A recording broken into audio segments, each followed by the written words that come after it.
MNS news నేను సుమా ముందుగా బులెటిన్లో హెడ్లైన్స్. తిరుపతి జిల్లా శ్రీకాళహస్తి పట్టణంలో పాత బస్టాండ్ కూడలి వద్ద వంగవీటి మోహన్ రంగా 36వ వర్ధంతి వేడుకలు శ్రీకాళహస్తి నియోజకవర్గ కాపు అధ్యక్షులు గరికపాటి చంద్ర ఆధ్వర్యంలో ఏర్పాటు చేసిన కార్యక్రమానికి ముఖ్య అతిథిగా బీజేపీ రాష్ట్ర కార్యదర్శి కోలా ఆనంద్ పాల్గొన్నారు.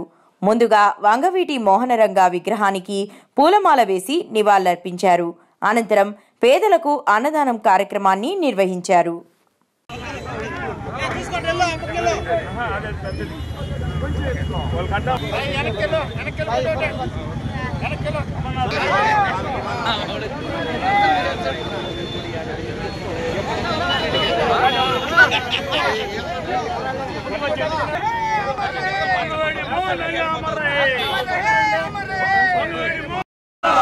జోహార్ వంగవీటి మోహన్ రంగా, జోహార్ వంగవీటి మోహన్ రంగా. 36 సంవత్సరాల క్రితం అతి కిరాతకంగా, అతి దారుణంగా తెలుగు రాష్ట్రాలే కాదు యావత్ భారతదేశం ప్రపంచంలో కూడా భయపడి వంగవీటి మోహన్ రంగా గారి పేరు చెప్తే గడుచుకొని మిగతా వ్యక్తులు వారి రాజకీయ స్వార్థం కోసం ఈ రాజకీయ హత్య చేయబడ్డారు. విజయవాడ నగరంలో ప్రజల కోసం ఆమర నిరాహార దీక్ష చేస్తూ ఉంటే దొంగతనంగా పెరక పందిలాగా వచ్చి మరి హత్య చేశారు. మరి ఈరోజు ఆయన చంపబడ్డారే కానీ ప్రజల గుండెల నుంచి ఎవరు కూడా చిరస్థాయిగా ఆయన వదిలేస్తారు, ఎవరు కూడా చంపలేకపోయారు. ఈరోజు తెలుగు రాష్ట్రాలే కాదు యావత్ భారతదేశంలో కూడా వంగవీటి మోహన్ రంగా గారి యొక్క అభిమానులు ఎక్కడ చూసినా రంగా గారి యొక్క ఎక్కడ విజయవాడ ఎక్కడ శ్రీకాళహస్తి అర్థం చేసుకోవాలి అందరూ కూడా.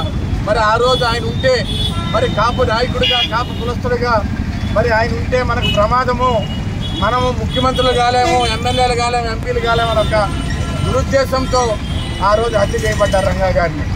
మరి ఈరోజు 36 సంవత్సరాలు దాకా కూడా ఇప్పటికి కూడా ప్రజల గుండెల్లో చిరస్థాయిగా ఇంకా 36 ఏళ్ళే కాదు, ఇంకా 36 ఏళ్ళు కూడా, ఇంకా 100 ఏళ్ళు కూడా ఆయన ప్రజల గుండెల్లో చిరస్థాయి నిలబడిపోతాడు.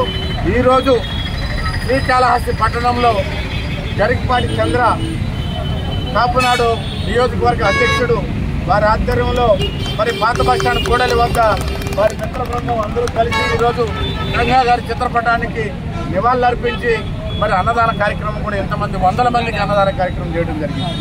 మరి ఇవన్నీ కూడా ఆలోచించాలి ప్రజలారా. అదేవిధంగా కాపు, బలిజ, ఒంటరి తెలగ అందరూ కూడా మనం అందరం కూడా ఏకంగా ఉన్నాం. మరి ఈరోజు చూసాం గత ప్రభుత్వంలో ఏం జరిగిన అక్రమాలు, అన్యాయాలు. మరి పవన్ కళ్యాణ్ గారు మీరు వాళ్ళు చేసిన అనుచిత వ్యాఖ్యలు కావచ్చు, వారు చేసిన దాడులు కావచ్చు, ఈరోజు అవన్నీ కూడా ప్రజలు బుద్ధి చెప్పారు. మరి అదే రకంగా ఎవరైనా కూడా సరే కాపు కులస్తుల పట్ల, బలిజ కులస్తుల పట్ల మేమందరితో సక్రమంగా సఖ్యంగా ఉంటాము. అదే రకమైనటువంటి అభిమానాన్ని, ప్రేమను కూడా మీరు కూడా చూపించండి. ఖచ్చితంగా ఈ రాష్ట్రాన్ని అభివృద్ధి పథకం ముందుకు తీసుకోమని తెలియజేసుకుంటూ జోహార్ వంగవీటి మోహన్ రంగా, జోహార్ వంగవీటి మోహన్ రంగా.